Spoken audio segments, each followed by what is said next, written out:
আমরা অনেক সময় ভাবি যে এই কাজটা করবো কি করবো না, করবো কি করবো না, এই ভাবনা নিয়ে আমরা অনেক সময় পড়ে থাকি যে কার ভালো, কারো আমি খারাপ করছি না তো, বা কারো ভালো করছি না তো, এইভাবে আমার কাজটা হয়তো বন্ধ করে দিই। কিন্তু সত্যি কথা বলতে এগুলো কোনো যুক্তি নেই। কারণ কি দেখুন, একজন হয়তো মাংস কাটার লোক, সে যদি ভাবে যে আমি এতজন পশু পাখির জীবন নিচ্ছি, ঠিক আছে, তো এটা কি আমার জন্য ভালো, এটা সে যদি ভাবে, তাহলে সে কি তার কর্ম করতে পারে? তার পেট চলবে? তার সংসার চলবে? কখনোই চলবে।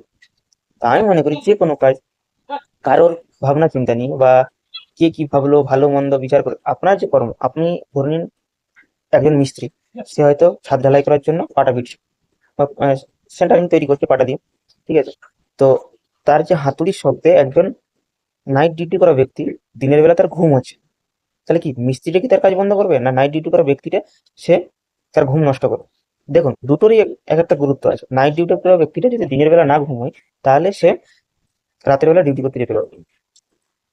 এবং এই মিস্ত্রিটা, যে মিস্ত্রিটা পাটা ইয়ে করছে, সে যদি পাটা নিয়ে বা ছাদ ঢালাই না করে, তাহলে তার তার পেট চলবে না বা তার ইনকাম আসবে না। তাকেও তার কর্ম করতে হবে, এবং নাইট ডিউটি করা ব্যক্তি তাকেও তার কর্ম করতে হবে।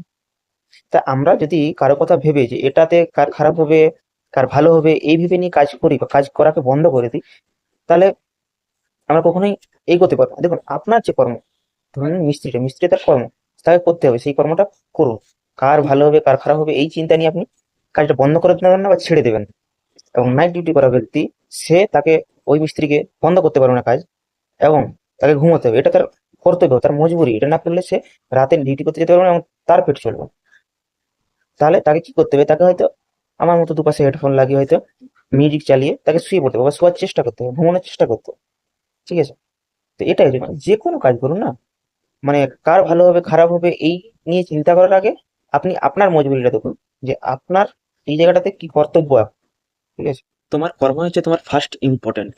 কারণ কি দেখুন, যে কার ভালো মন্দ খারাপ এইসব চিন্তা করার আগে না, তোমার কর্মটা সবার ফার্স্ট দরকার। কর্ম না করলে তোমার চলবে না, ঠিক আছে।